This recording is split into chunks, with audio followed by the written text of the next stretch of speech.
23 अगस्त 2023 को इंडिया ने कुछ ऐसा अचीव किया जिसको इससे पहले सिर्फ 3 देश ही अचीव कर पाए थे, और कुछ ऐसा भी अचीव किया जिसको इससे पहले कोई अचीव नहीं कर पाया था। ये थी मून के साउथ पोल पे सॉफ्ट लैंडिंग। और इंडिया की ये अचीवमेंट दुनिया भर के न्यूज चैनल्स में आग की तरह फैल गई थी। India has become the first nation to successfully land a spacecraft near the south pole of the moon. India's space agency is celebrating the successful moon landing of its Chandrayaan-3 spacecraft. India is marking a historic moment in their space program today.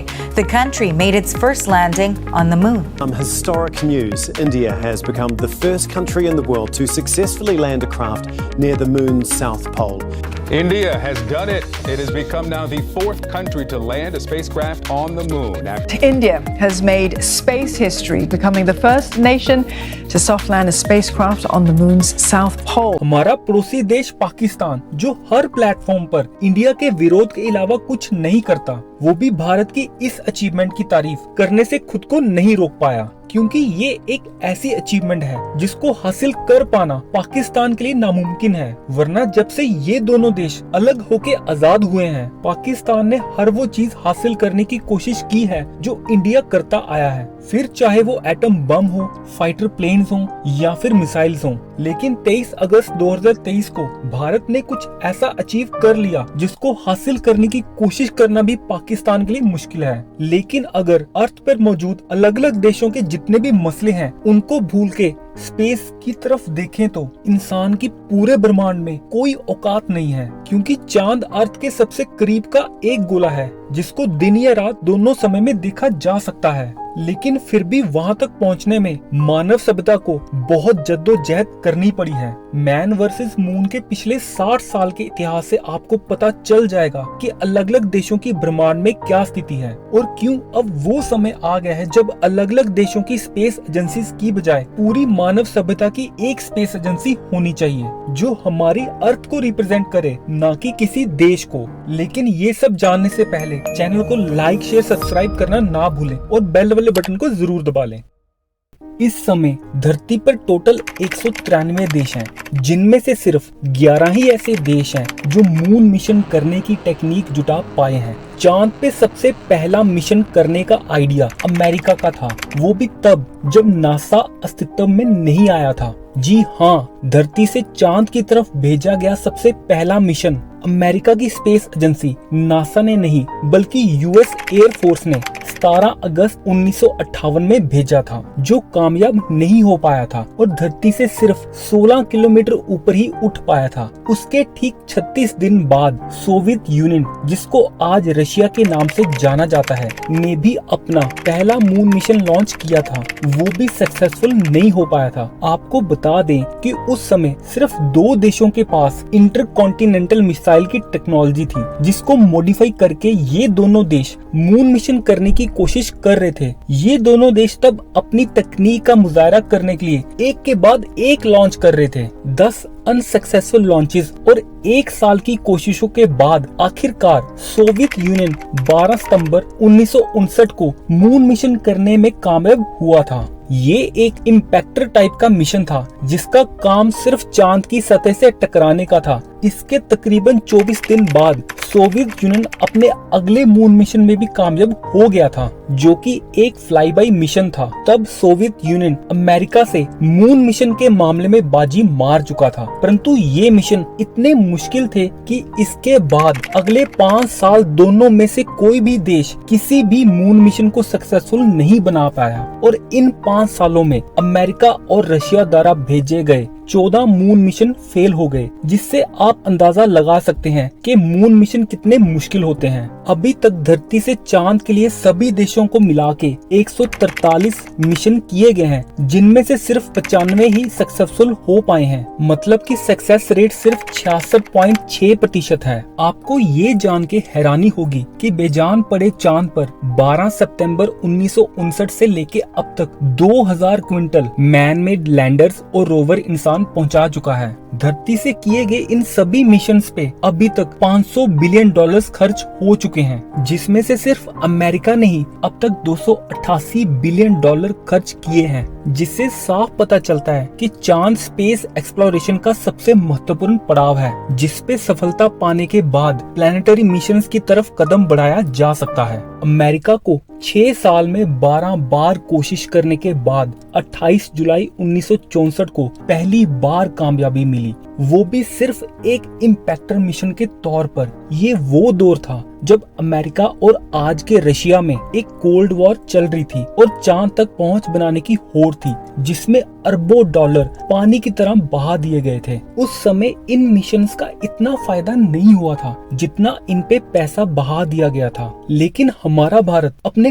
पहले ही mission में 22 अक्टूबर 2008 में कामयाब हो गया था, वो भी अपने पहले ही मिशन में इम्पैक्टर और ऑर्बिटर मिशन के साथ। इस मिशन की सबसे खास बात ये थी कि ये बहुत ही कम पैसों में पूरा किया गया मिशन था, जिसके बाद भारत ही ऐसा पहला देश था जिसने अपने लैंडर को चांद के साउथ पोल पे हार्ड लैंडिंग करवाई थी, जहां तापमान -248 डिग्री सेंटीग्रेड होता है। इस मिशन में पूरी दुनिया को चांद पे बर्फ के रूप में पानी की मौजूदगी का पता लगा था। भारत ने जैसे ही चंद्रयान 1 मिशन अपने पहले अटेम्प्ट में पूरा किया था, तो इस मिशन की आउटकम से पूरी दुनिया इसरो का लोहा मानने लगी थी। एक समय था जब अमेरिका और रशिया के बीच चल रही कोल्ड वॉर की वजह से पानी की तरह पैसा चांद तक सिर्फ पहुंच बनाने के बहा रहे थे, लेकिन आज ये जरूरत बन चुका है, क्योंकि आने वाले कुछ दशकों में इंसान बड़े बड़े प्लैनेटरी मिशन शुरू कर देगा।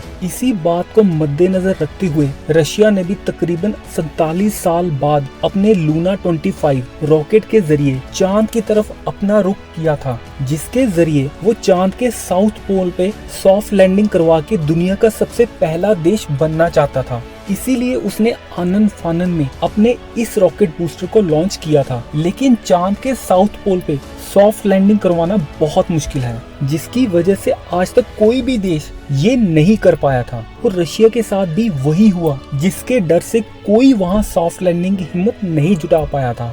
20 अगस्त 2023 को उसका लूना 25 रॉकेट चांद पर क्रैश हो गया। एक छोटी सी गलती की वजह से $16 अरब का मिशन बर्बाद हो गया। इस रेस में सबसे आगे अमेरिका है, जो 2030 तक मंगल ग्रह पर बस्ती बनाने का प्लान कर चुका है। इस रेस में तो अब स्पेसएक्स और ब्लू ओरिजिन जैसी प्राइवेट कंपनीज भी उतर चुकी हैं, जिससे ये बात तो साफ है कि आने वाले कुछ सालों में स्पेस टूरिज्म और स्पेस माइनिंग इनकम का बहुत बड़ा सोर्स होने वाली है। जो भी देश अपनी तकनीक के दम पर स्पेस में कम से कम पैसों में ये करने की क्षमता हासिल कर लेगा, उसको सुपर पावर बनने से कोई नहीं रोक सकता, क्योंकि हमारे सोलर सिस्टम में कई ऐसे उल्कापिंड मौजूद हैं जिनमें gold, platinum, aluminium, diamond, uranium जैसे अमूल्य खनिज भंडार हैं, और इंसान अब उन खनिजों को धरती पर लाने की टेक्निक विकसित करने की ओर बढ़ रहा है। तो ऐसे समय में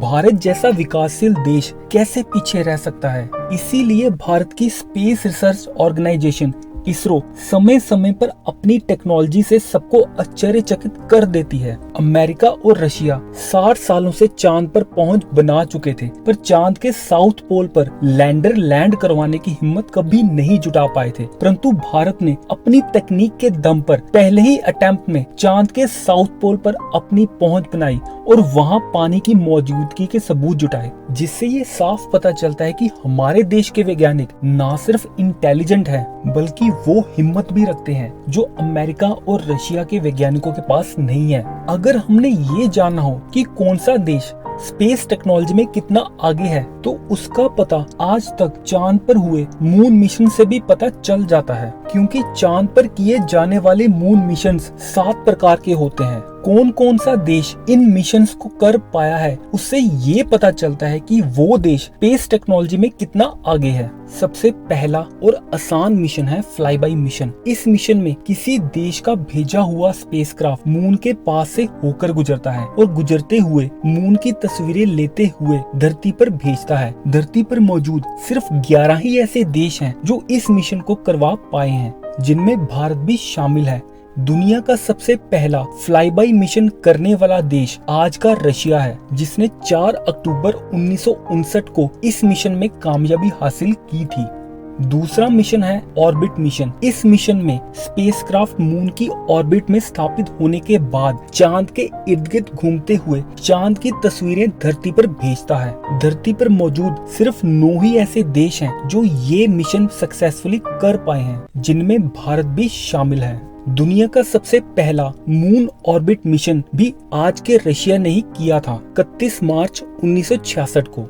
तीसरा मिशन है इम्पैक्ट मिशन। ऐसे मिशन में भेजा गया स्पेसक्राफ्ट न सिर्फ मून पर जाते हुए उसकी तस्वीरें लेते हुए धरती पर भेजता है, बल्कि लास्ट में जाके चांद की सतह से टकरा जाता है। और 9 ही ऐसे देश हैं जो ऐसा मिशन कर पाए हैं, जिनमें भारत भी शामिल है। और ये धरती से भेजा गया चांद की तरफ पहला वो मिशन था जो सक्सेसफुल हो पाया था 12 सितंबर 1959 को। इसको भी रशिया ने ही सक्सेसफुल बनाया था।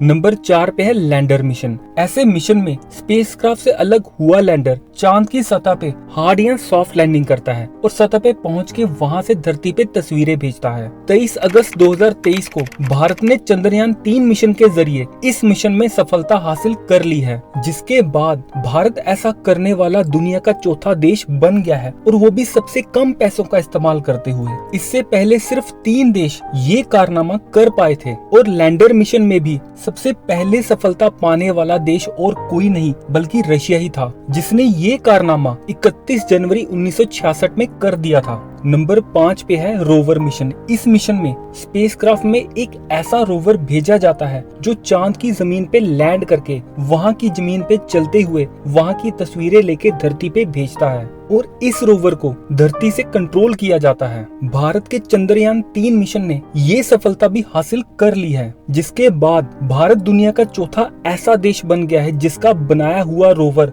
आज चांद की सतह पे चल रहा है। और ये बात हम भारतवासियों के लिए बहुत ही गर्व की है, क्योंकि जिन देशों ने भारत पे 200 साल राज किया था वो देश इस तकनीक के आसपास भी नहीं है। और इस रोवर मिशन को भी रशिया ने ही 10 नवंबर 1970 को कर लिया था। 6वां मिशन है रिटर्न मिशन। ऐसे मिशन में ऑर्बिटर, लैंडर, रोवर और रिटर्न मॉड्यूल भी होता है। इस रिटर्न मॉड्यूल का ये काम होता है कि वो चांद की सतह से सैंपल लेके धरती पे वापस वैसे ही आता है जैसे धरती से गया था। और इस तरह के मिशन को करने की उपलब्धि सिर्फ 3 देश ही हासिल कर पाए हैं, अमेरिका, रशिया और चाइना। इस मिशन को भी सबसे पहले रशिया ने ही कामयाब बनाया था 14 फरवरी 1972 को।